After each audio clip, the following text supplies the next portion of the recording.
औज़ुबिल्लाहि मिनश्शैतानिर्रजीम बिस्मिल्लाहिर्रहमानिर्रहीम। हज़ारों लाखों करोड़ों दरूद नबी आखिरुज़्ज़मा अहमद मुज्तबा हज़रत मोहम्मद मुस्तफ़ा व तय्यिबुस्सना सल्लल्लाहु अलैहि वालैहि वसल्लम पर और आपकी आल पर।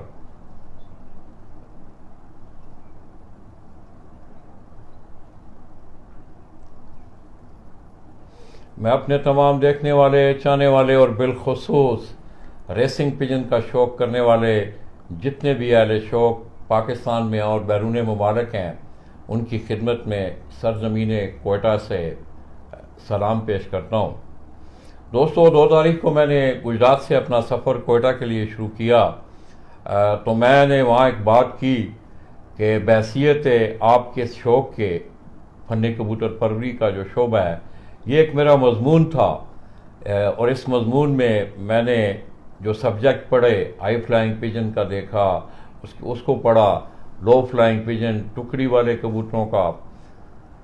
तो दोस्तों, सरज़मीन कोयटा से गुज़श्ता कुछ 3-4 सालों से मैं एक ऐसी हलचल देख रहा हूँ कि दुनिया का एक मकबूल तरीन खेल रेसिंग पिजन सरज़मीन कोयटा से उसको ऐसा अरूज बख्शा जा रहा है कि आइंदा आने वाले दिनों में ये कोई बात नहीं है कि ये जो इंटरनेशनल शौक़ है ये कोयटा की सरज़मीन से और फूले फलेगा इंशाअल्लाह। तो दोस्तों, मैं इस वक्त कोयटा का एक बड़ा मशहूर क्लब जिसकी बड़ी गिरां कदर खिदमात हैं, खुसूसी तौर पे मैं अगर रेसिंग पिजन के हवाले से बात करूं, उनके बानी उस क्लब के सरपरस्त आला BPRC बलोचिस्तान पिजिंग रेसिंग क्लब के बानी और सरपरस्त आला सैयद अहमद वली साहब, वो मेरे साथ तशरीफ़ फरमाएँ। बड़ी गिरां कदर खिदमात हैं इस क्लब की। इस क्लब को माज़र वजूद में आए तकरीबन 12 साल हुए हैं और बहुत सारी अचीवमेंट इस क्लब ने अपने नाम की। इसके अलावा और जो मॉडिफिकेशन आगे ये करने जा रहे हैं, वो बातें भी हम इंशाअल्लाह अहमद भाई से करेंगे। मेरा ये जो मकसद था खुसूसी तौर पे यहाँ आने का, कि मैं ये समझ रहा था कि बैसियत मज़मून के मेरा ये हक़ बनता है कि मैं वहाँ जाऊँ और वहाँ से उस सरज़मीन से एक ऐसे शौक़ को अरूज में लाने वाले वो लोग, वो इस धरती के सपूत, उनसे आपको मिलवाया जाए। और आज अल्हम्दुलिल्लाह अस्बेवादा मैं सैयद अहमद वली साहब के यहाँ मौजूद हूँ। अहमद भाई, अस्सलाम वालेकुम। वालेकुम सलाम लाला जी, क्या हाल है आपके? आप ठीक हैं? शुक्र अल्हम्दुलिल्लाह। आप कैसे हैं लाला जी? ज़बरदस्त। आप सबसे पहले तो मेरी तरफ से, मेरे क्लब की तरफ से आपको बहुत बहुत खुश आमदीद, बहुत बहुत शुक्रिया आप यहाँ पे आएँ और हमारे शौक़ को कवरेज दे रहे हैं। ये आपकी हिम्मत है, हमारी तरफ से बहुत बहुत खुश आमदीद आपको। बहुत मेहरबानी। तो अहमद भाई, मैं देख रहा हूँ कि आपका जो प्रोफेशन है, एजुकेशन का प्रोफेशन है, बड़ा टफ प्रोफेशन है, और दूसरा आप एक ऐसे वर्ल्ड वाइड शौक़ से भी आप मुंसलिक हैं कि जिसके लिए बड़ा टाइम भी दरकार होता है, बड़ी मेहनत भी करनी पड़ती है। पहली बात तो ये है कि क्या ये किस तरह है ये खुशबू आप तक पहुँची, ये रेसिंग पिजन की या कबूतरों की? ये अगर मैं आपको बताऊं, हमारे फैमिली में ये शौक़ बहुत अरसे से है। अगर एक्यूरेट डेट तो मैं नहीं दे सकता, लेकिन हम सुनने में आता है कि 1955 में भी हमारे घर में पिजन्स होते थे। मेरे ताया वो पहली दफ़ा बर्ड्स लेकर आए थे और तब से लेकर आज दिन तक हमारे घर में पिजन्स, चाहे वो टुकड़ी वाले थे या चाहे वो ऐसी फैंसी पिजन्स थे, पिजन ज़रूर होते थे। तो पहले जो बुजुर्गों मैं सुनने में थोड़ा सा आपने मेरी रहनुमाई भी करनी है, क्योंकि आपका नॉलेज यहाँ से है। मतलब पहले कोयटा में टुकड़ी वालों का शौक भी मौजूद था, लोग पुराने लोग बिल्कुल इसी तरह से, वो स्पेशली कंधार से, चूँकि कंधार यहाँ से करीब है, ईरान से खूबसूरत कबूतर जो रंगे जिसे कहते हैं, रंगे इधर उधर से फैंसी जो है वो लेकर आते थे। और टुकड़ी में भी खूबसूरत बर्ड्स ही उड़ाया किया जाते थे, उस टाइम उड़ाते थे लोग। तो उसी ज़माने से मेरे दाए का ये पहले शौक़ था। टुकड़ी के बर्ड्स होते थे, खूबसूरत बर्ड्स होते थे यहाँ पे पूरा।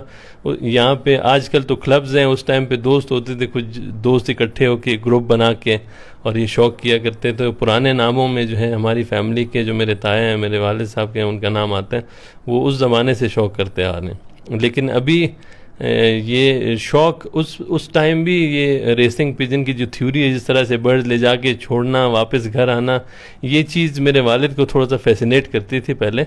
वो टुकड़ी के कबूतर भी शौक़ किया, कहीं जा रहे हैं तो उठा के कहीं जाके रिलीज़ करते थे, वो घर वापस पहुंचते थे, तो उनको बड़ा अच्छा लगता था ये चीज़। तो आहिस्ता आहिस्ता जब इनकी नॉलेज में इजाफा हुआ, पता चला कि इस तरह के बाकायदा रेसिंग पिजन्स मौजूद हैं जो यूरोप में रेस खेलते हैं। तो फिर थोड़ी सी इंफॉर्मेशन इकट्ठी की, लोगों से रब्ते किए, और फिर जाके हमने 2008 में हमें पता चले कि कोयटा में भी कुछ लोगों के पास बर्ड्स हैं, ये कर रहे हैं। तो बाकायदा हम इन हुए और बाहर से बर्ड्स हमने इंपोर्ट किए और ये शौक़ हमने शुरू किया उस ज़माने में। उससे वालिद साहब से फिर वालिद साहब बेसिकली स्टार्ट उन्हीं का था, और चूँकि मैं साथ होता था, और हमारी ट्रेनिंग में भी आप समझे कि वालिद की तरफ से जो ट्रेनिंग आई है वो प्रायोरिटीज़ हम रखते थे कि भाई फ़र्स्ट प्रायोरिटी एजुकेशन है। जैसे मेरा अभी शोबा भी है, एजुकेशन को फ़र्स्ट प्रायोरिटी पे रखा, लेकिन फ़र्स्ट प्रायोरिटी के साथ सेकंड प्रायोरिटी में कोई शौक़, कोई एक्सरसाइज और कोई जिम, कोई स्पोर्ट्स, ये लाजमी होता है कि ज़िंदगी का हिस्सा है, ताकि जहन भी फ्रेश रहे, फिज़िकली और मेंटली भी आप फ्रेश रहें, और साथ में आप, ताकि आप जो मेन प्रोफेशन है उसमें कंट्रीब्यूट भी कर सकें। तो आपने जैसे शुरू में कहा कि एजुकेशन और ये सारी चीज़ें मैनेज किस तरह से करते हैं, अगर मैं आपसे कहूँ कि यही चीज़ें हैं, यही शौक़ है जो मुझे हेल्प करता है उस चीज़ में फ़्रेश होने में। मैं अगर थक जाता हूँ यूनिवर्सिटी में काम से और मुख्तलिफ़ एक्टिविटीज़ से, तो यहाँ पे आके थोड़ा से मतलब मुझे स्ट्रेस रिलीज़ हो जाता है इन बर्ड्स को देखकर, ये शौक़ देखकर। मैं ज़्यादा टाइम भी नहीं देता, घंटा 1.5 घंटे में सारी चीज़ें मैनेज हो जाती हैं, प्रॉपर तरीके से चूँकि रखी हुई हैं, तो वो मैनेज भी हो जाती है, माइंड भी फ्रेश रहता है, दोनों चीज़ें साइड बाय साइड चल रही हैं, और कोई मसला आज तक शुक्र अल्हम्दुलिल्लाह नहीं हुआ। प्रॉपर आप कब से मतलब है बाकायदा 2008 से आपने मतलब है बाकायदा तौर पर प्रैक्टिकली अपने शौक़ का रेसिंग पिजन का कोयटा से आगाज़ किया? जी, 2008 में पहली मरतबा बर्ड्स इंपोर्ट हुए थे, हमारे 9 पेयर्स थे, और वहीं से मैंने स्टार्ट किया। मेरे वालिद साहब भी हयात थे उस ज़माने में, और 2009 के एंड में 2010 वो सीज़न जो था, वो पहला सीज़न था हमारा, और अल्हम्दुलिल्लाह पहले सीज़न में पहला रेस हमारा 400 किलोमीटर से था, और वो उसमें पहली दफ़ा पहले सीज़न में ही हम फर्स्ट पोजीशन हम ले गए थे, हमारी फ़र्स्ट पोजीशन आई थी उस रेस में। तो वहीं से हमारा स्टार्ट हुआ है, और उसके बाद से जो है हम इसके साथ हैं, और दिन ब दिन डेवलप हो रहा है शौक़ यहाँ बलूचिस्तान में भी, और हमारा शौक़ भी ज़्यादा से ज़्यादा डेवलप हो रहा है अभी। तो जिस तरह के आपने मतलब इस क्लब की भी बुनियाद आपने रखी, तो ये सोच कैसे डेवलप हुई कि मतलब क्लब बनाया जाए, लोगों को इकट्ठा किया जाए, ये किस तरह ये इसके लिए थोड़ा सा पीछे जाना पड़ेगा आज से। ये मेरा एक्सपीरियंस जो यहाँ पे लोगों के साथ मेरा उठना बैठना शुरू में कुछ साल हुआ, तो वहाँ उस ज़माने में लोग सारे इकट्ठे होते थे, क्लब नहीं होते थे, एक एसोसिएशन है उसके नीचे सारे लोग हैं।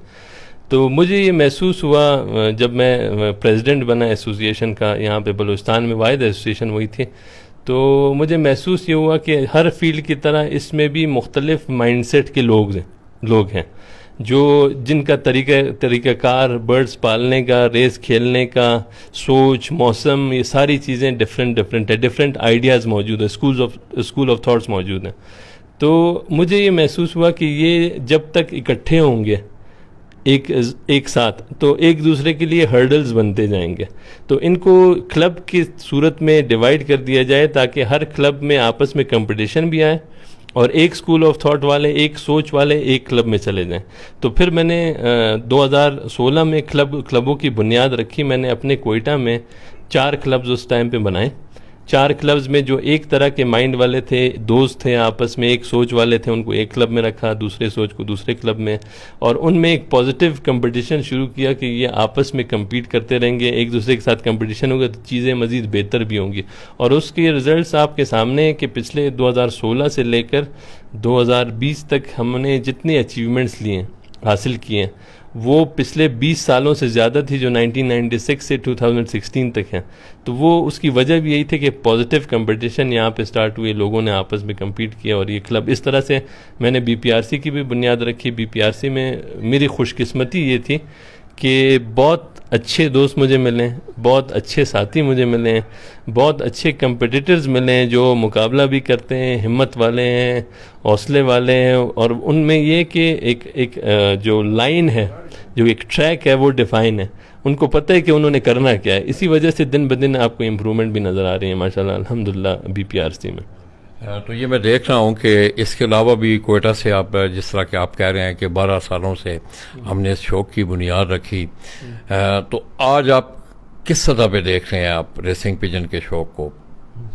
रेसिंग पिजन्स बुनियाद तो पहले रखी गई थी 90s में, लेकिन मैं जो इसके साथ मुंसलिक वो बिल्कुल स्टार्ट मैंने लिया वो 2008 से था।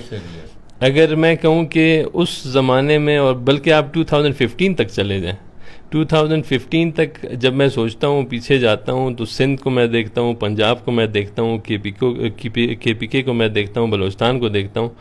इतने शौकीन नहीं थे, इतने क्लब्स नहीं थे, लेकिन ये एकदम से इतनी स्पीड में चीज़ें अभी आगे बढ़ रही हैं ना कि हमारे कोयटा के अंदर इतने ज़्यादा फेंसियर्स अभी हो गए, ये शौक़ इतना बढ़ गया कि कभी कभी मैं खुद हैरान हो जाता हूँ कि ये किस स्पेस से चीज़ें चल रही हैं और आगे पता नहीं कहाँ तक जाएंगी ये चीज़ें। और कंपटीशन भी ज़्यादा है पूरे पाकिस्तान में। शौक़ लोग फैंसी बिजनेस छोड़ के, ये टुकड़ी वाले छोड़ के, लाहौरी जो है वो हाई फ्लायर्स छोड़ के, ये छोड़ के इस फील्ड में अभी आ रहे हैं। तो पेस बहुत ज़्यादा है, चीज़ें बहुत जल्दी चेंज हो रही हैं और मतलब और बहुत तेज़ी से आगे की तरफ बढ़ रही हैं चीज़ें। मतलब कोयटा से ही वैसे स्टार्ट जो है रेसिंग पिजन का ज़्यादा ऑर्गेनाइज जो शौक़ था, ये सरजमीन कोयटा से ही शुरू हुआ। आज जिससे इस्लामाबाद से, अब मैं सुन रहा हूँ पेशावर से, जंग, गुजरांवाला, इस तरह वहाँ भी ये शौक़ शुरू हो रहा है। तो अहमद भाई, जब से आपने इस क्लब की बुनियाद रखी, इसकी आप सरपरस्ती भी कर रहे हैं, मावनीन भी आप कह रहे हैं कि मुझे बड़े अच्छे साथी मिले हैं, तो क्या क्लब की जो कारकर्दगी के हवाले से जो मामलात रहे हैं ये आपके गुज़श्ता सालों से, वो आपकी क्लब की कारकर्दगी कैसी रही? किस तरह आपने मतलब दूसरे क्लबों के साथ उसका तकाबली जायज़ा हम किस तरह करें? अगर आप देखें कि यहाँ पे पहले जब से क्लब बने और क्लब से पहले बनने से पहले भी 2008 से लेकर आज तक, आज दिन तक कोयटा में जितने भी कंपटीशंस हुए हैं, जितने भी कंपटीशन इन सालों में हुए हैं, आप अंदाज़ा लगाएं कि फ़ाइनल रेसेस जितने भी हुए हैं हर साल में, इसमें BPRC को आज तक कोई भी क्लब नहीं हरा सका। जितने भी मुकाबले हुए हैं, मुकाबला बड़ा मुश्किल होता है, बड़ा सख्त होता है, लेकिन BPRC एज ए क्लब 2008 से लेकर 2020-21 तक इकट्ठे कंबाइन जितने भी मैचेस हुए हैं, फाइनल मैच BPRC के मेंबर के अलावा कोई और मेंबर किसी और क्लब का आज तक नहीं जीत सका है। तो ये बहुत बड़ी अच्छी तक जो है वो अनबीटेबल है फाइनल्स में। और उसके जी सही, और उसके अलावा अगर आप तमाम मुकाबलों को देखें, जितने रेसेस हुए हैं, अगर मिसाल मैं आपको दूं कि 50 मैचेस हुए हैं अभी तक, एक रफ फिगर मैं आपको बता रहा हूँ, 2008 से लेकर जब से मैंने शौक़ शुरू किया, अगर 50-55 मैचेस हुए हैं तो उसमें जितने मैचेस हैं उनमें 40 to 42 रेसेस BPRC के मेंबर्स जीते हैं, BPRC एज ए क्लब जीती हैं, और बाकी तमाम क्लब्स मिल मिला के 10 से 12 से ज़्यादा फर्स्ट प्राइजेज़ आज तक नहीं जीते बलूचिस्तान में। तो ये भी बहुत बड़ी अचीवमेंट है। आप देखें तो आपको अंदाज़ा होता है कि हमारे जो प्लेयर्स हैं वो कितने कम्पीट करते हैं, कंपेटिटर्स हैं, राइट ट्रैक पे मुकाबला करते हैं, हौसले वाले हैं। और डिस्टेंस के हवाले से भी अगर आप देखें तो ये एजाज़ भी BPRC को हासिल है कि BPRC के अलावा कोई भी क्लब बलूचिस्तान में, कोयटा में, ख़ास तौर पे कोयटा में 480 किलोमीटर के ऊपर डिस्टेंस में वन डे में रिजल्ट हासिल नहीं कर सकी। एक आध दफ़ा जो है बोरपा क्लब है, वो इंडिपेंडेंट क्लब है, वो 500 किलोमीटर रेसेस खेलने कामयाब। उसके अलावा जितने भी मैचेस हुए हैं एसोसिएशन के छतरी के नीचे हुए हैं या जिधर भी हुए हैं, उसमें फर्स्ट डे में रिजल्ट सिर्फ BPRC के मेंबर्स और BPRC ने हासिल किया, उसके अलावा कोई क्लब नहीं। मेहनत सारे करते हैं, कंपटीशन है वो, बाकी क्लब्स अगर 5 कदम लेते हैं आगे की तरफ तो बीपीआरसी भी कोशिश करती है कि वो मज़ीद 5 कदम आगे जाए, और ये इस दौड़ में अभी तक बीपीआरसी आगे ही है। तो लोग भी कोशिश कर रहे हैं, हिम्मत कर रहे हैं, लेकिन बीपीआरसी वालों ने बहुत ज़्यादा हिम्मत की, आज तक किसी को जीतने नहीं दिया उन्होंने। तो अहमद भाई, आपका एक एजुकेशन का शोबा भी किस तरह, मतलब आप इस शौक में आए? क्योंकि यंगस्टर भी जिस तरह राफे है, जिसको मैं देख के गया हूँ, उस वक्त वो ए लेवल गालमन कर रहा था, आज वो यूनिवर्सिटी में है। मतलब पढ़े लिखे यंगस्टर इस तरफ आ रहे हैं, तो क्या असेसमेंट आपकी कि किस तरह आपने इस शौक को किस तरह पाया? ज़रा थोड़ा सा ब्रीफ करें, ताकि जो आने वाले लोग हैं, जो कुछ गलतफहमियाँ हैं शौक के, आम परसेप्शन जो है ना पंजाब में, कबूतरबाज जो है ना आम रियाया में, उसको अच्छा नहीं समझा जाता। तो आपने किस तरह देखा है इस शौक को?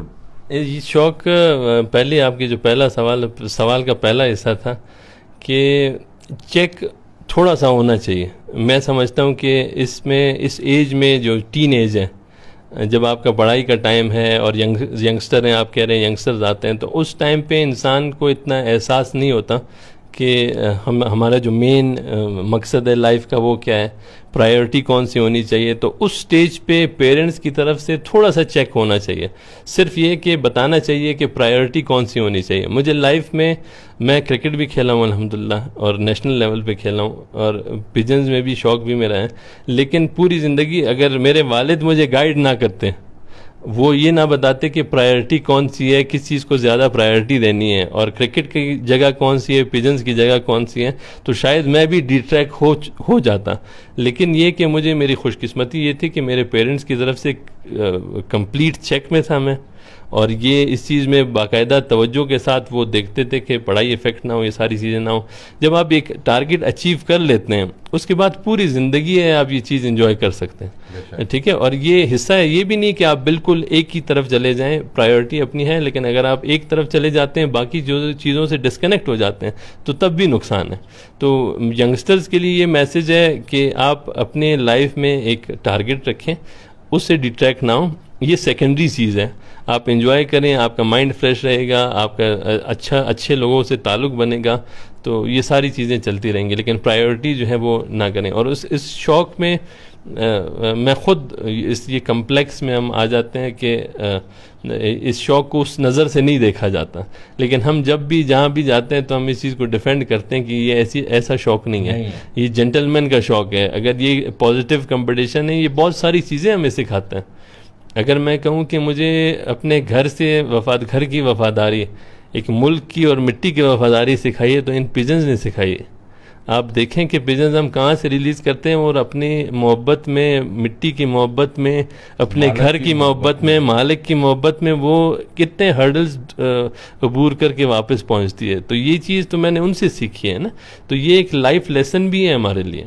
तो ये होना चाहिए, इसमें कोई नेगेटिव इस तरह की कोई बात नहीं है, ये सेकेंडरी है, ये प्रायोरिटी आप रखें। और अगर बिजनेस भी करते हैं तो आपकी प्रायोरिटी आपको पता होना चाहिए, डिट्रैक्ट नहीं होना चाहिए, और पेरेंट्स का चेक ज़रूरी है इसमें यंगस्टर्स के लिए। तो अहमद भाई, इम्पोर्ट का लफ्ज़ इस्तेमाल होता है कि आपने भी कहा 9 जोड़े हमने, 9 पेयर जो है ना हमने इम्पोर्ट किए, तो ज़्यादातर ये यूरोपियन कंट्रीज से कौन कौन से ममालिक में ये ज़्यादा जो है रेसिंग पिजन के हवाले से लोग इम्पोर्ट भी कर रहे हैं, वहाँ अच्छा शौक भी हो रहा है? ये इम्पोर्ट करना भी एक पूरा स्किल है, आपके पास होना, आपके पास नॉलेज हो तो आप अच्छे बर्ड्स इम्पोर्ट कर सकते हैं। मैं अपना एक्सपीरियंस आपके साथ शेयर करूंगा। शुरू में भी जब हम इंपोर्ट करते थे तो हम ये नहीं देखते थे कि कौन सा मुल्क है, हम देखते थे कि भाई रेस खेला हुआ बर्ड है, नेदरलैंड है, जर्मनी है, कहीं से भी उठा लेते। लेकिन आहिस्ता आहिस्ता हमें पता चला कि पूरे यूरोप में जो है वो बर्ड्स तो मौजूद हैं, किस रीजन के बर्ड्स किस तरह के रेसों के लिए, ये बाद में हमें पता चला। तो अभी अगर हम देखें कि अगर मैं कोयटा में रेसेस खेलता हूँ और मैं शुरू में क्या करता था कि स्प्रिंट बर्ड्स जो कम फासले पे तेज़ उड़ने वाले बर्ड्स जो हैं मैं उस पे जाता था और वो ख़रीदता था।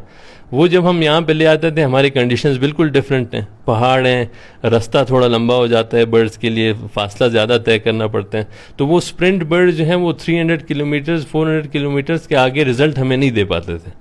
तो फिर आहिस्ता आहिस्ता स्टडी करके, रिसर्च करके, डिस्कशंस दोस्तों के साथ यूरोप में, तब हमें अंदाज़ा हुआ कि हमें जो है लॉन्ग डिस्टेंस बर्ड्स इंपोर्ट करने हैं।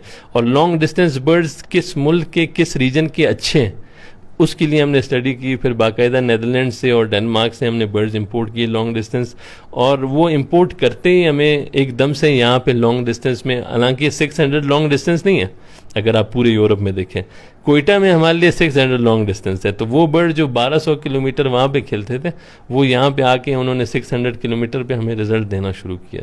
तो यूरोप से बर्ड्स अगर कोई लेता भी है तो मशवरा यही है कि पहले अपने कंडीशंस को स्टडी करें, अपने कंडीशंस के मुताबिक वेदर को, क्लाइमेट को, ये सारी चीज़ें देख के अपने कंडीशंस से मैचिंग कोई जगह आप देखें जहाँ पे यूरोप में आप जैसे आपके जैसे मौसम और वेदर कंडीशंस हो, वहीं से बर्ड्स खरीदें। कंपटीशंस, एक छोटी सी मैं मिसाल आपको दे दूं कि यूरोप में कुछ क्लब्स हैं वहाँ पे 25 से 30 हज़ार बर्ड्स रिलीज होते हैं एक साथ रेस में, और हमारे कोयटा में जब हम फाइनल रेस खेल रहे होते हैं तो हम 100 बर्ड्स रिलीज कर रहे होते हैं।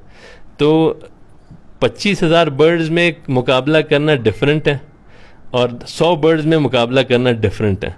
तो हम कोशिश ये करें कि हम ऐसे क्लब्स ढूंढें, ऐसे जगह ढूंढें जहाँ पे कम बर्ड्स रिलीज़ होते हों और मुकाबला उनका सख्त हो, बजाय कि ज़्यादा बर्ड्स रिलीज़ हों। तो यूरोप में तो मुख्तलिफ क्लब्स मौजूद हैं, तो अभी हम देख के उन्हीं क्लब्स में जाते हैं कि जहाँ पे बर्ड्स कम रिलीज़ हो रहे हों और मुकाबला इंतहाई सख्त हो, तो वो बर्ड जब हम पिक करते हैं यहाँ पे लेकर आते हैं, वो यहाँ पे भी परफॉर्म करते हैं, बजाय कि वो बर्ड जो ज़्यादा तादाद में छूटते हों, वो जब हम यहाँ पे ले आते हैं वो कम बर्ड्स में वो परफॉर्म नहीं कर पाते हैं। तो दोस्तों, एक बड़ी अच्छी एक रहनुमाई मिली, खुसूसी तौर पे क्लाइमेट्स के हवाले से बात हुई, उस पर भी अमन वली भाई से हम रहनुमाई लेने की कोशिश करेंगे। बड़ी उन्होंने काम की, नुक्ते की उन्होंने बात की आपसे कि सबसे पहले रेसिंग पिजन में आने वाले लोगों को अपना जो क्लाइमेट्स है, अपने मौसम के, क्यों कि कोयटा को अगर आप देखें तो कोयटा के इर्द गिर्द आपको एक पहाड़ी सिलसिला नज़र आता है और बड़े लामुतनाई पहाड़ हैं, बड़े ऊंचे पहाड़ हैं, और सबसे बड़ी बात यह है कि डेनमार्क की उन्होंने बात की, वहाँ की क्लाइमेट्स अगर आप देखें तो मेरा ख्याल में वहाँ ग्रीनरी, क्यों जी, ग्रीनरी वगैरह वहाँ मौजूद होती है। कबूतर को ऑक्सीजन का जो सिलसिला है वहाँ उसमें मुश्किलात नहीं होती। मगर यहाँ का जो सिलसिला है, अब कोयटा जो है सतह समुद्र से तकरीबन 5,500 फीट बुलंदी पे है, ठीक। इसकी क्लाइमेट, डेनमार्क की क्लाइमेट, ये एक बड़ा उन्होंने नुक्ते वाली आप लोगों से बात की है कि आप स्टडी करें इस चीज़ को, अपने इलाके को उस इलाके को मैच करें, फिर आप उस ख़रीदारी में जाएं। तो क्या आप देख रहे हैं अमन भाई, जिस तरह के ये बर्ड्स जहाँ से इंपोर्ट करके आप ला रहे हैं, नीदरलैंड की आपने बात की, आयरलैंड को देख लें, डेनमार्क को देख लें, जर्मनी को देख लें, ये सरसब्ज़ इलाके हैं। तो आपका जो क्लाइमेट्स है, मैं देख रहा हूँ कि रूखे पहाड़ हैं, बेशक ये बागों का शहर है, ज़मीन पे आपको गर्मा भी मिल रहा है, तरबूज भी मिल रहा है, सेब भी, अंगूर भी, पहाड़ खुश्क है बिल्कुल। तो क्या कुछ मुश्किलात हैं आपकी नज़र में, जो आपकी असेसमेंट है आपके तजर्बे में, इन इलाकों में जो आपका मल्ले वकू है, क्या मुश्किलात आपको आई, तो फिर आपने आगे उन पे काम किया, ये थोड़ी सी रहनुमाई ज़रा लोगों की। मुश्किलात तो बहुत सारी हैं। अगर क्लाइमेट के हवाले से बात करें तो सबसे पहली बात जो आपने की कि हम बुलंदी पे हैं, सतह समंदर से हम 5,600 फीट पे हैं, और हम 5,600 फीट पे हैं। हम जब 40 किलोमीटर जिस तरफ भी चले जाएं कोयटा शहर के, एकदम से वो बहुत ज़्यादा एल्टीट्यूड नीचे और डाउन होता जाता है। तो इसका मतलब ये है कि हमारे बर्ड्स अगर ज़्यादातर टाइम एक एल्टीट्यूड पे जा रहे हैं, ये 5,000 फुट वो आखिरी 100 किलोमीटर में उन्होंने क्लाइंब करना है, और उस टाइम पे करना है जो वो बहुत ज़्यादा थके हुए होते हैं। तो थके वो उनको एक ये मुश्किल है। सेकेंडली, पहाड़ इस तरह के पहाड़ हैं यहाँ पे, पहाड़ी सिलसिले हैं कि वो इसका एक कोना इस सूबे के एक कोने से शुरू हो जाता है पहाड़ी सिलसिला और ख़त्म अफ़गानिस्तान में होता है। दूसरे पहाड़ी सिलसिले का एक कोना जो है वो सिंध से शुरू होके और जा रहा है ईरान की तरफ। तो ये पहाड़ी सिलसिले बहुत ज़्यादा लंबे हैं।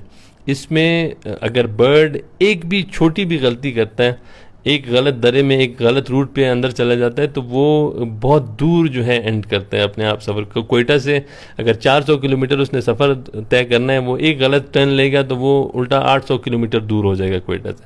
तो ये कंपटीशन के हवाले से, बर्ड्स के लिए क्लाइमेट के हवाले से एक ये प्रॉब्लम है। दूसरा कि यहाँ पे वेदर डिफरेंस बहुत ज़्यादा है।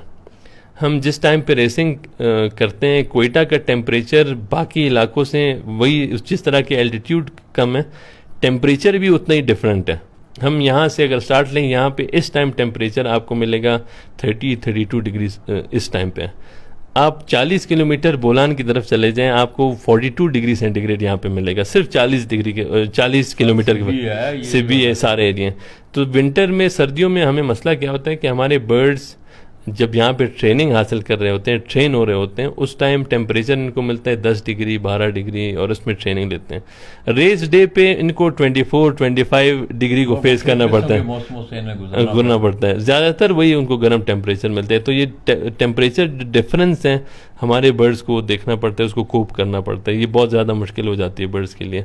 इसी तरह से हमारे बदकिस्मती से ट्रांसपोर्टेशन जो सिस्टम है हमारा, वो इतना बेहतर नहीं है जिस तरह की यूरोप के लोग ट्रांसपोर्टेशन करते हैं। उसमें आप रोड्स भी आपके आ जाते हैं, उनके रोड्स बहुत अच्छे हैं, आराम से बढ़ जाते हैं। वो हैवी गाड़ियों में जाते हैं, हम हैवी गाड़ियों में नहीं जाते हैं, नहीं जा सकते। रोड्स उस तरह की क्वालिटी के नहीं है। तो बर्ड्स यहाँ से रेस, अक्सर बर्ड्स जो क्लब से लेकर जो पॉइंट तक जाने में बहुत सारे बर्ड्स ख़राब हो जाते हैं। इन शॉर्ट उनकी जो है, उन पे ऑक्सीजन की कमी हो गई, पैकिंग, पानी प्रॉपरली नहीं मिला, झटके बहुत ज़्यादा हुए, और इस तरह की चीज़ें जो हैं उनको, बर्ड्स को, ये भी एक बहुत बड़ी मुश्किल है हमारे लिए ट्रांसपोर्ट। इस पे हम काम कर रहे हैं, तो हमारे रिजल्ट्स दिन ब दिन बेहतर हो रहे हैं अल्हम्दुलिल्लाह।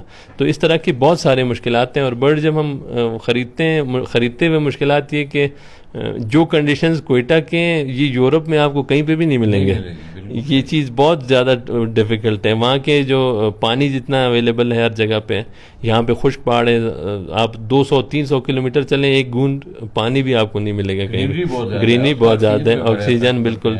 तो ये सारी चीज़ें हैं। वहाँ के बर्ड जब यहाँ पे आते हैं तो बहुत कम बर्ड इस तरह से होते हैं जो सर्वाइव करते हैं। और वो फिर जब हम यहाँ पे ब्रीडिंग करते हैं, रेसेस खेलते हैं बर्ड, तो जेनेटिकली वो चेंज होते जाते हैं। वो चीज़ें, वो सलाहियत आहिस्ता आहिस्ता उन बर्ड्स में आना शुरू हो जाती है, और वो फिर आहिस्ता पर। इसी वजह से कोयटा के जितने बर्ड्स हैं, वो अगर आप पंजाब भेजें, KPK भेजें, सिंध भेजें, और कहीं भी भेजें, तो उनका रिज़ल्ट काफ़ी बेहतर होता है, क्योंकि वो टफ कंडीशन से ईजी कंडीशन में चले जाते हैं। तो ये डिफरेंसेस हैं, मुश्किलात हैं, लेकिन ये कि आहिस्ता आहिस्ता यहाँ कोयटा के अपने भी बर्ड्स डेवलप हो रहे हैं, अभी लोग मेहनत कर रहे हैं ब्रीड। तो उसमें आपकी क्या सोच है कि इन कबूतरों की, इनकी ब्रीड में कोई तब्दीली लाई जाए, या इनको जो ट्रेनिंग देते हैं वो, उसका कोई तरीक़ेकार क्या आपके माइंड में क्या है? ये जो सबसे बेस्ट कम्बिनेशन जो रहा है, वो पहली दफ़ा जो हम बर्ड्स मैं भी लेकर आए, वो सारे इम्पोर्टेड बर्ड्स थे, लेकिन उनको हर साल खिला के रेस मुख्तलिफ डिस्टेंसेस पे आहिस्ता आहिस्ता, कुछ एक जनरेशन, सेकंड थर्ड जनरेशन पे जाके वो बर्ड्स जेनेटिकली स्ट्रॉन्ग हो गए।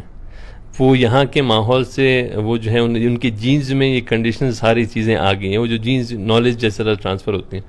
तो बेस्ट तरीका अभी हम क्या करते हैं कि बाहर से बर्ड इंपोर्ट करते हैं, अच्छे लाइन का, अच्छे ब्लड लाइन का, डिस्टेंस का।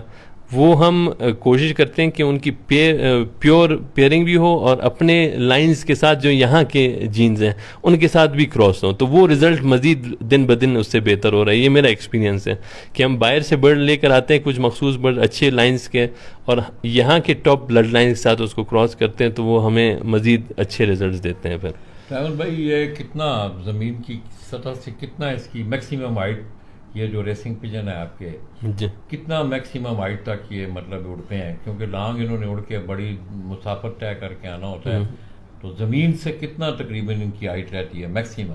ये इसकी आदत, अगर फितरत आप कहें कि ये ज़मीन के साथ टच उड़ती है, चाहे ज़मीन जिस भी एल्टीट्यूड पे है। अगर ये घर की तरफ जा रही है तो वो कोशिश इसकी यही होती है कि वो नीचे रहे ज़मीन के साथ। उसकी वजह क्या है कि ऊपर उनको रेजिस्टेंस ज़्यादा मिलती है हवा की, तो वो कोशिश करते हैं कि एनर्जी सेव करें और ज़मीन से नीचे जाएं।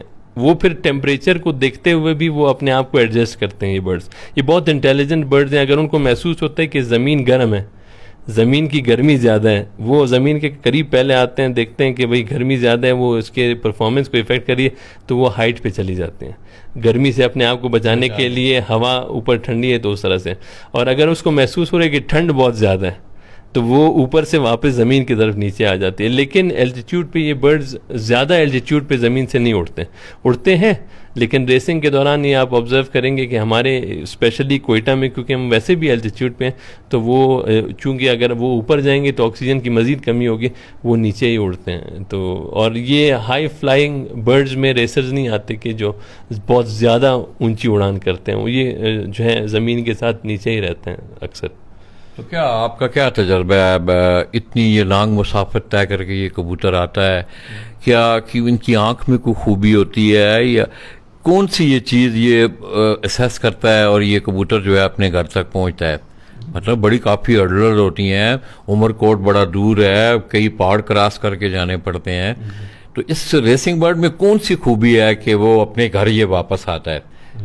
इसमें ये बहुत ज़्यादा थ्योरीज़ हैं, और मैं एज ए स्टूडेंट, पिजन का जो स्टूडेंट, मैंने जब स्टडी करनी शुरू की तो मैंने ये आई की थ्योरीज़ भी पढ़ी और विंग्स की थ्योरीज़ भी पढ़ी, और एक्सपीरियंस भी मेरा आहिस्ता आहिस्ता होता रहा। लेकिन आखिर में मैं एक नतीजे पे पहुंचा कि सबसे इम्पॉर्टेंट जो चीज़ है उसका ब्रेन है, माइंड है, और जिसको किसी तरीके से भी स्टडी नहीं किया जा सकता। आप अगर अच्छे ब्लड लाइन का बर्ड लेते हैं, अच्छे ब्लड लाइन के बर्ड्स में सिर्फ एक चीज़ का ख्याल रखें कि फिज़िकली वो फिट हो। जिस तरह के फिज़िक जो मेन आप विनर्स को आप स्टडी करें, वो फिज़िकली अगर फिट है तो उसकी आंख चाहे जिस तरह की भी है, चाहे वो जिस तरह के कलर में भी है, ये चीज़ें उसमें काउंट नहीं होती। सिर्फ अच्छे ब्लड लाइन का बर्ड लें और उसमें फ़िज़िकली अगर फिट है, आप उसको सेहत आपने किस तरह से मेंटेन की हुई, वो बर्ड जो है वो आता है फिर उसका माइंड पे। और ये किस तरह से नेविगेट करता है, ये अभी तक साइंटिस्ट भी इसको डिफ़ाइन नहीं कर सके हैं। सुनने में यह है, मैं शायद मैं भी आई एम रॉन्ग, कि इसकी जो अपनी इलाकाई जिस इलाके में ये रह रहा होता है, या जहाँ जिस तरह आप इसको ट्रेनिंग देते हैं, हर इलाके का मतलब उसकी इन्वायरमेंट वो डिफरेंट होती है। जिस तरह यहाँ आप कहते हैं कि हवा में जो है नमी कम होती है, पंजाब में ज़्यादा होती है, तो कहते हैं स्मेल से ये कोई इस तरह की कोई असेसमेंट है, ऐसा कोई है सिलसिला? एक थ्योरी स्मेल की है। ये इस पे एक्सपेरिमेंट्स भी बहुत ज़्यादा हुए हैं। उसमें इन्होंने ये डॉक्टर्स थे यूरोप के, उन्होंने क्या किया कि कुछ बर्ड सेलेक्ट किए, और 10 से 12 बर्ड्स, और उनके जो सेंस ऑफ स्मेल है बर्ड्स की वो बिल्कुल ख़त्म कर दी। इन रेसिंग पिजन्स की ट्रेंड बर्ड्स थे, और उनकी सेंस ऑफ स्मेल ख़त्म करके उसके बाद इन्होंने एक्सपेरिमेंट किया कि हम इसको रिलीज़ करते हैं, वो बर्ड्स पहुँचते हैं या नहीं पहुँचते। उसके बावजूद बर्ड्स पहुँचे। दूसरी थ्योरी इसी तरह से कि ये सनलाइट को देखती है, सन पोजीशन से अपने पोजीशन को नेविगेट करती है और ये जाती हैं। तो इन्होंने क्या किया कि इनकी जो टाइमिंग है डे की, वो आर्टिफिशियली चेंज कर दी। जैसे उन्होंने, साइंटिस्ट ने क्या किया, ये तजर्बा करने वालों ने, उन्होंने उस जाली या ऐसे टाइमिंग में सन को जो है मसनूई तौर पे उनको रोशनी बनाई, कमरे में एक माहौल बनाया कि अगर 6 बज रहे हैं तो कमरे के अंदर उस टाइम पे रात के 2 बज रहे हैं, और दिन चढ़ गया है 12 बजे हो गए हैं तो वो उस टाइम पे कमरे के अंदर सुबह हो रही है, और दिन उनका चेंज कर दिया इन शॉर्ट उस जगह का। और उसके बाद जो है उन्होंने एकदम से बर्ड्स उठा के कहीं से रिलीज़ कर दिए उनको अचानक बाहर। तो तब भी उन्होंने बर्ड्स जो टाइम चेंज होने के बावजूद भी सन पोजीशन वगैरह सारे आउट थे, बादलों में छोड़ें तो बर्ड्स फिर भी घर पहुँचे हैं।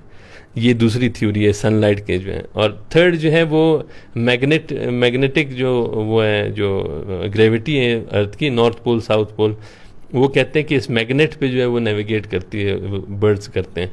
तो अगेन वो चीज़ भी जो है वो थ्योरी अभी तक प्रूवन नहीं है कि ये आया सही है। इस तरह की बहुत सारी थ्योरीज़ हैं जो साइंटिस्ट अंदाज़ा लगाने की कोशिश कर रहे हैं कि ये हैं, लेकिन कभी कभी ये जो हम आर्टिकल्स पढ़ते हैं उसमें लोग यही कहते हैं कि ये कभी कभी ऐसे फील होता है ये कम्बिनेशन है सारी चीज़ों की।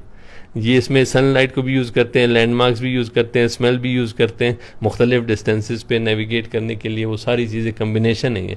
लेकिन ये आज तक किसी भी बंदे को इस चीज़ की समझ नहीं आई कि ये इनको पता किस तरह से चलता है। सियान जो अकर रहा है जी, या किस तरह ये घर वापस आते हैं, बिल्कुल मतलब कोई खास थ्योरी सामने नहीं आई अभी तक। अगर होती और इंसानों को पता होता कि ये किस चीज़ से आते हैं तो लोग फिर पैसा लगा के वही चीज़ खरीद लेते और उसका मुकाबला फिर ना होता, वो वही जीत रहे होते। वो हमेशा इसमें इस शौक में जो सबसे इंटरेस्टिंग पार्ट है वो यही है कि वो जो भी बंदा पार्टिसिपेट करे, वो कभी कोई जीत जाता है, कभी पैसों वाला जीतता है, कभी बिल्कुल एक आम सा बंदा, नॉर्मल बंदा जीत जाता है।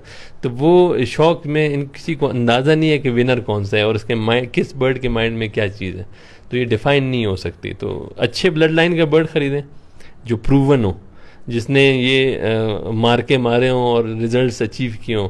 वो बर्ड्स आप लेते हैं, उससे ब्रीड लेते हैं, तो आप एक्सपेक्ट कर सकते हैं कि अच्छे ऑफस्प्रिंग्स आएँ। और वो आहिस्ता आहिस्ता 1 जनरेशन 2 जनरेशन के बाद आपके एटमॉस्फेयर के साथ, आपके वेदर के साथ भी एडजस्ट हो जाता है। तो अहमद भाई, जिस तरह खैर मेरा तो इतना नॉलेज नहीं है कि माशाल्लाह आज आपसे बड़ी रहनुमाई हुई। यूरोप में मैं देख रहा हूँ कि रेसिंग पिजन पे बहुत काम हो रहा है, कहीं कैमरे लगा के भी इनको उड़ाया जा रहा है, कहीं इनकी टाइमिंग को असेसमेंट में उसमें चेंजेस आ रही हैं। आपका मैंने कल थोड़ी सी ब्रीफिंग ली राफेउल्लाह से, माशाल्लाह उसने बड़ा अच्छा ब्रीफ किया कि एक रिंग डालते हैं, वो प्लास्टिक का रिंग होता है, उसके अंदर कोड होता है, फिर वो वॉच में जाता है। तो इससे कोई और भी मॉडर्नाइज सिलसिला है आप देख रहे हैं कि आप भी यहाँ कर रहे हैं या यूरोप में हो रहा है, उस पर ज़रा थोड़ा सा। यूरोप में जो तरीक़ाकार हम अभी यहाँ पे फॉलो कर रहे हैं, यूरोप एक बहुत अरसे पहले उस चीज़ को ख़त्म कर चुके हैं। वो हम इसलिए यूज़ कर रहे हैं कि हमारे पास उस तरह के वसाइल नहीं हैं कि हम डायरेक्टली उस चीज़ पे जा सके जो यूरोप आजकल कर रहे हैं। हम सिंपल क्लॉक्स यूज़ करते हैं और मैनुअल हैं। यूरोप में क्या होता है कि वो इलेक्ट्रॉनिक चिप्स यूज़ करते हैं, उसके पाँव में एक बैंड डाल दिया जाता है, उसके अंदर एक चिप मौजूद है, उनको ये कड़ा डलता है, उस छोटी चिप उसके अंदर चिप मौजूद होती है जिसको सिर्फ वो डिवाइस रीड करती है, और एक चिप जो अंदर एक रिंग के मौजूद है उसकी कॉपी नहीं बनती। वो एक रिंग में एक ही होगी, उस फ्रीक्वेंसी की दूसरी चिप आपको नहीं मिलेगी पूरे उसमें जो कंपनी के। तो वो कंपनी क्या करती है, आपको रीडर जो है, जो एंटीनाज है वो प्रोवाइड करती हैं आपको कंप्यूटर के लिए, डाटा कंप्यूटर में डाटा डालने के लिए। वो करते हैं क्या है कि बर्ड्स जिस टाइम पे एंटर करते हैं रेस में, उसके पाँव में वो इलेक्ट्रॉनिक चिप डाल देते हैं और उसका डाटा बर्ड का और उस चिप के अगेंस्ट कि ये कौन सा बर्ड है, उसके अगेंस्ट कौन सा चिप है, वो कंप्यूटर में फीड कर लेते हैं। और एंट्री जब हो जाती है तो क्लॉक्स, उसके इलेक्ट्रॉनिक क्लॉक्स हैं, वो लॉफ्ट पे जाके लगा लेते हैं। बर्ड रेस में जैसे रिलीज़ हो तो घर पहुंचे, तो जैसे ही उस एंटीना के आसपास वो बर्ड पहुंच जाता है, उसके ऊपर पहुंचता है, तो वो एंटीना उस चिप को रीड कर जाता है। उस एंटीने, उस चिप के अलावा, उस डिवाइस के अलावा वो एक कहीं पे भी मैच नहीं कर सकते, कोई भी और डिवाइस उसको रीड नहीं कर सकता, और उस तरह का कोई दूसरा चिप मौजूद भी नहीं है। तो ये ऑटोमेटिकली वो कंप्यूटर में फीड होकर सेंट्रलाइज सिस्टम है और सर्वर है उसका जो सारे कनेक्ट करते हैं सारे डिवाइसेस को, तो वो रिजल्ट भी उसी टाइम बनना होता है, उनका पहुंच जाता है, उसको पता। ये तो अमन भाई बड़ा मतलब इस पे तो बड़ी कितनी असेसमेंट आपकी कितनी, क्योंकि लोग मैं देख रहा हूँ माशाल्लाह बड़ी अच्छी फैमिलियों के नवाब लोग, अच्छे पैसे वाले लोग इस शौक की तरफ आ रहे हैं। तो कितना ऑलमोस्ट ये जो आप प्रोसेस बता रहे हैं, EST समथिंग इसका, ETS सॉरी, तो एक आदमी को कितना कुछ खर्चा इसका जो मौजूदा जो खर्च हो रहा है आपके नॉलेज में? इसमें बहुत सारी कंपनीज हैं, बहुत सारे मुल्कों की, और 30,000 to 55,000 एक डिवाइस मिल जाता है। वो डिपेंड करता है कि किस कंपनी का आप जो है वो ख़रीद रहे हैं सिस्टम। यहाँ पे पाकिस्तान में अभी एक हमारे बहुत प्यारे दोस्त हैं और बहुत अच्छे फैंसियर हैं कराची के, उन्होंने बाकायदा एक डीलरशिप लेके, और वो बेंजीन का मैं नाम भी लेना चाहूँगा क्योंकि हम अभी BPRC खुद भी मीटिंग करके आए हैं। बेंजीन पे ये थोड़ा सा राफे भी का नाम ले रहा था जी, ये मतलब उस कंपनी का नाम है बेंजीन, जो ये सिस्टम आपको जी, ये दुनिया का नंबर 1 सिस्टम है इस टाइम पे, इलेक्ट्रॉनिक टाइमिंग सिस्टम। क्योंकि दुनिया में जितने भी सिस्टम यूज़ होते हैं, तो अभी अगर टॉप पे आप देखें तो बेंजीन सिस्टम है। और हम एज ए BPRC अभी कोशिश कर रहे हैं कि हम अपने पूरे क्लब मेंबर्स के लिए, हमारे माशाल्लाह अभी 50 क्लब मेंबर्स हैं जो हमारे साथ इस साल खेलेंगे और हमारे मेंबरशिप इन्होंने लिए, तो उन सब के लिए हम बेंजीन सिस्टम अभी ख़रीदने का सोच रहे हैं। और हमें अप्रॉक्सीमेटली 50 to 55,000 एक सिस्टम हमें इनका मिलेगा। एक तो उसमें आपके जो 50 मेंबर हैं उसमें कुछ लोग ऐसे हैं कि जो ये चीज़ प्रोवाइड नहीं कर सकते, कोई ऐसे मेंबर आपकी नज़र में है कोई ऐसे? ये बहुत सारे मेंबर्स इस तरह से हैं जो इस चीज़ को शायद अफोर्ड ना कर सके, लेकिन एज ए क्लब ये हमारी रिस्पॉन्सिबिलिटी है। हम मुख्तलिफ सोर्सेज से फंड्स वगैरह हमने फ़ंड रेजिंग की है, और हम फंड्स कोशिश कर रहे हैं, हम क्लब मेंबर्स को ये ऑलमोस्ट फ्री प्रोवाइड करेंगे। ये जितने मेंबर्स हैं हम जो है फंड्स वगैरह रेज करके जितने कंट्रीब्यूशंस जो कोई मेंबर अगर कर सकता है तो वो भी कर रहे हैं, लेकिन जो किस तरह वो फंड रेजिंग मतलब कुछ लोग कंट्रीब्यूट कर रहे हैं, हमारे मुख्तलिफ कंपनीज जो हैं हमें स्पॉन्सर कर रही हैं, वो इस वजह से क्योंकि उन्होंने हमारे रिजल्ट्स देखे हैं, तो हमने मुख्तलिफ कंपनीज के साथ बात की है, वो हमें स्पॉन्सर करेंगे। वो किसी हद तक कुछ चैनल्स हैं मीडिया के, वो जिन्होंने कराची को भी स्पॉन्सर किया था तो उन्होंने भी ख्वाहिश का इज़हार किया है। इसी तरह से इंडिविजुअल्स हैं जो इस शौक़ को बहुत पसंद करते हैं नेशनल लेवल पे, उनके साथ ताल्लुक़ है, पर्सनल ताल्लुक़ पे भी थोड़ा सा उस पर काम किया, तो वो फ़ंड हमें स्पोर्ट्स के कोटे में जो है हमें फ़ंड्स दे रहे हैं। तो इस तरह से करके मैनेज, और जितने आखिर में हो जाएगा तो हम ख़ुद भी शायद थोड़ी सी फ़ीस रख के या कंट्रीब्यूट करके सब मेंबर्स पे वो नॉमिनल थोड़ा सा हो वो करके इंशाल्लाह मैनेज करेंगे। कोशिश हमारी यही है कि इस सीज़न हम ETS पे ही खेलें, 2022 का जो सीज़न है। और अगर किसी वजह से, और चांसेस बहुत ज़्यादा हैं, तकरीबन हम कर चुके हैं सारा काम, अगर नहीं होता तो इंशाल्लाह नेक्स्ट ईयर तो कंफर्म हम ETS सिस्टम पे खेलेंगे BPRC। और BPRC दूसरा क्लब होगा पाकिस्तान का, तीसरा क्लब जो ETS सिस्टम पे जा रहा है, और बलूचिस्तान का पहला क्लब है। और सबसे बड़ा दो क्लब हैं वो कहाँ? ये कराची क्लब है जो उन्होंने बेंजिंग पे खेला, इस्लामाबाद क्लब वालों ने एक और ETS डिवाइस पे खेला दूसरी कंपनी। हालांकि वो आपसे इस्लामाबाद वाले ये लोग बाद में गए हैं। जी वो हैं, उन्होंने बस ये कि हमसे पहले जो है उनका ध्यान उस तरह, पहले तो नहीं, हमने कोशिश तो बहुत अरसे से की है, लेकिन हमारे मेंबर्स चूँकि बहुत ज़्यादा हैं इस वजह से हम नहीं कर पा रहे थे, क्योंकि जितने ज़्यादा मेंबर होंगे उतने ही ज़्यादा फंड्स की ज़रूरत थी।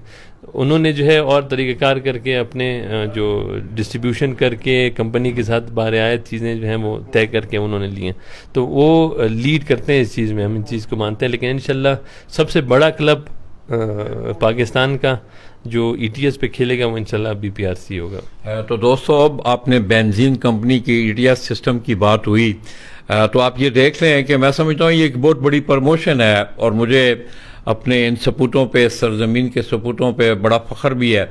मैं खराज तहसीन भी इन्हें पेश करता हूँ कि पूरे क्लब को वो सिस्टम जो है वो प्रोवाइड किया जा रहा है, जिसके मतलब सैयद अहमद वली साहब ने हमें ब्रीफ किया।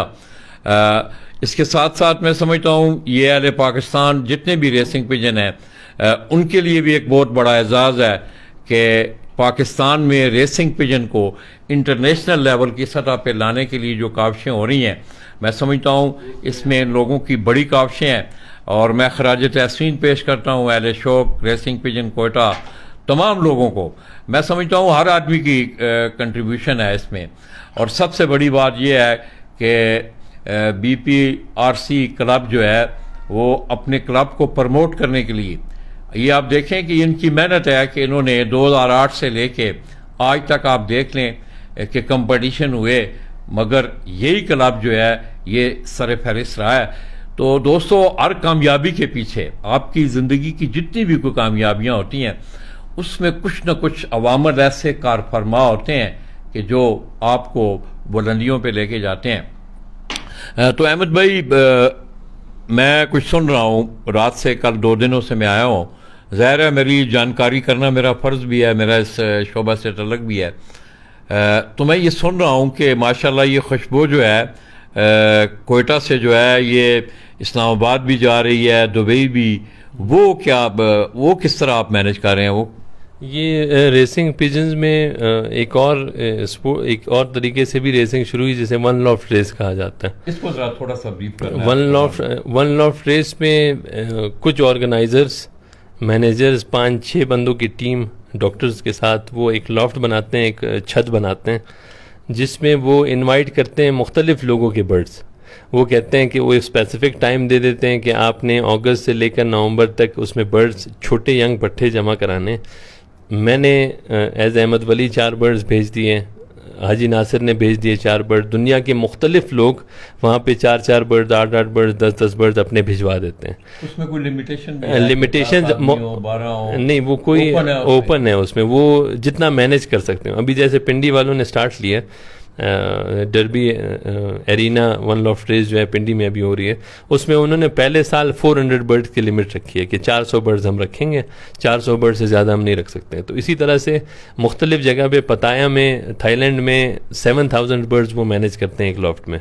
इसी तरह से कुवैत अल शहीद वन लॉफ्ट रेस में 5000 बर्ड्स होते हैं। विक्टोरिया फॉल्स जिम्बाब्वे में ये रेसेस ऑर्गेनाइज करते हैं, वो खुद ही ट्रेन करते हैं, वो 5 बंदे वो टीम खुद ही ऑर्गेनाइज करते हैं। रेस जब होते हैं, रेसेस सारे एक जैसे ट्रीटमेंट में जाते हैं बर्ड्स, लेकिन जब रेस होती है जिस ओनर का बर्ड है फर्स्ट आए उसी को प्राइज़ मिलती है कि वो कंपटीशन करने। तो कोयटा से ये भी हमारी खुशकिस्मती है कि बीपीआरसी ने पहली दफ़ा पाकिस्तान से बर्ड्स भेजे हैं दुबई दुबई के वन लॉफ्ट रेस में। मैंने ख़ुद अपने 8 बर्ड्स भेजे हैं, और पहले तो हमें ये अंदाज़ा नहीं था कि बर्ड जाते हैं नहीं जाते हैं, बहुत सारी मुश्किलात थी बाहर भेजने के लिए, लेकिन इस साल हमें कामयाबी हुई है। हमने बर्ड्स भेजे हैं, यही कोयटा के बर्ड्स हमने दुबई में इंटरनेशनल रेस के लिए भेजे हैं। वहाँ पे वो नवंबर दिसंबर में इंशाल्लाह कम्पीट करेंगे, और नेक्स्ट ईयर एक प्रॉपर तरीके से हम 3 से 4 वन लॉफ्ट रेसेस में एज बीपीआरसी के मुख्तलिफ मेंबर्स मोटिवेटेड हैं, उसके लिए हमने काम भी किया। इंशाल्लाह नेक्स्ट ईयर हम ज़्यादा टीम्स वहाँ पे भिजवाएंगे कंपटीशन के लिए। इसी तरह से बीपीआरसी एज ए क्लब तकरीबन 8 से 10 मेंबर्स रावलपिंडी में भी अभी हिस्सा ले रहे हैं, बर्ड्स भिजवा रहे हैं, तो वहाँ पे भी कम्पीट करेंगे। तो ये इंटरनेशनल शौक़ हमारा जो है इंटरनेशनल कंपटीशन की तरफ भी अभी जा रहे हैं, तो हम उस मुख्तलिफ ममालिक में इंटरनेशनल मुकाबले भी करेंगे इंशाल्लाह बीपीआरसी के नाम से।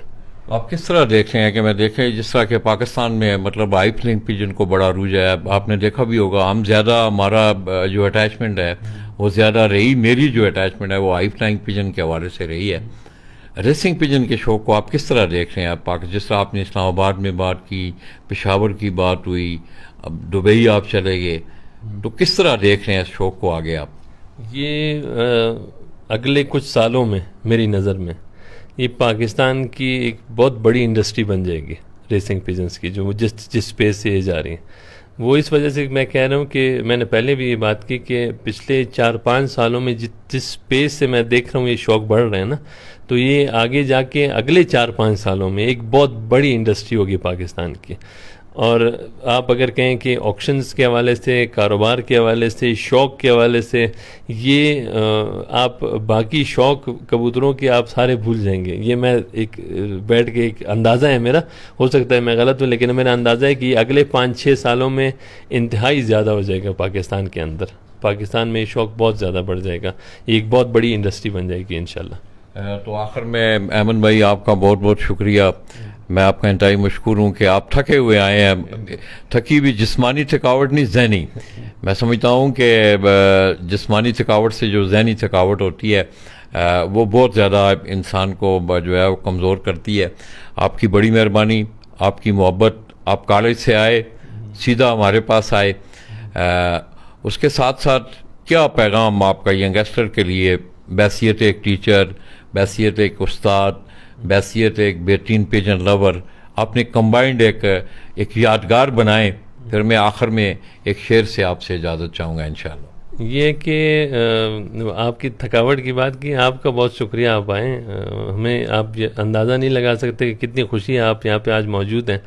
और मैं और आप अभी जाएंगे, बर्ड देखेंगे, मेरी सारी ज़हनी थकावट दूर हो जाएगी इंशाल्लाह। इसी वजह से जो है ये शौक़ हमने पाला हुआ भी है। और उसके अलावा यंगस्टर्स के लिए, यंग फैंसियर्स के लिए, ये इस शौक़ में जो राज की बात है वो ये कि आप कमिटमेंट के साथ, ऑनेस्टी के साथ और लगाव के साथ, मेहनत के साथ इस शौक़ में रहें, शौक़ करें और सिर्फ शौक़ करें, शौक़ की तरफ तवज्जो रखें। कंपटीशन, इसको एज ए कंपटीशन लें। स्पोर्ट्समैन जो होता है वो मुकाबला करता है, मुकाबला मैदान की हद तक होता है, उसमें आप पूरी कोशिश करें। रिज़ल्ट जिस तरह से भी आते हैं वो अल्लाह के हाथ में, आप मेहनत करते हैं, अपनी तरफ से जो है वो पूरी कोशिश करते हैं, और जो है वो रिज़ल्ट अल्लाह के हाथ में आप छोड़ते हैं। वो जो भी आता है उसको खुले दिल से एक्सेप्ट करें। आप मेहनत करेंगे, ये शौक़ भी आगे बढ़ेगा, आपके लिए टेंशन नहीं बनेगा, आपको खुशी होगी, आपका टाइम। इससे अच्छा शौक़ घर बैठे और कोई भी मुझे नहीं लगता कि हो। तो मेहनत करें, अगर इस शौक़ में आते हैं तो पॉजिटिव तरीक़ों से, पॉजिटिव लोगों से, पॉजिटिव वाइब्स के साथ आएँ। इंशाल्लाह ये शौक़ भी बढ़ेगा, आपका भी शौक़ अच्छा होगा, सारे ओवरऑल पाकिस्तान का नाम भी इससे रोशन होगा। तो ओवरऑल देखें, आप सोशल मीडिया पे भी आप देख रहे हैं माशाल्लाह, आपके ग्रुप्स भी बने हुए हैं, पेजेस भी हैं, उस पर आपके रिजल्ट वगैरह में मेरी भी कोशिश रहती है, मैं भी कभी कभी आपकी थोड़ी सी नकल उतार के उसको मैं थोड़ा सा उर्दू में लिख के ताकि लोगों को पता चले। तो मेरी आपसे ये भी गुजारिश है कि मेरा प्लेटफॉर्म जो है मैं एज ए कमर्शलिज्म बात नहीं कर रहा हूँ, ये बड़ी मैं बांगे दौड़ बात कर रहा हूँ दोस्तों, मैं हाजिर हूँ आपके लिए। मुझे ये खुशी हो रही है कि मेरी सरजमीन से अल्हम्दुलिल्लाह आप जैसे सपूतों ने रेसिंग पिजन की खुशबू को आप इंटरनेशनल सतह पे लेके जा रहे हैं।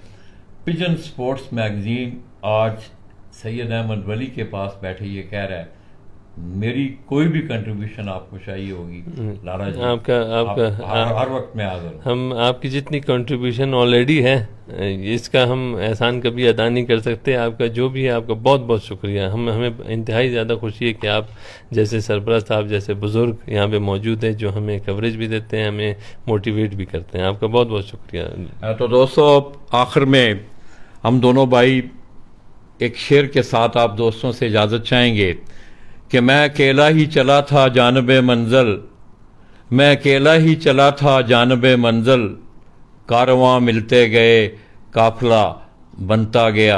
मैं अपने इन्हीं अल्फाज के साथ सैयद अहमद वली ऑफ कोयटा उनके घर से आप दोस्तों की दुआओं के साथ हम आपसे इजाज़त चाहेंगे।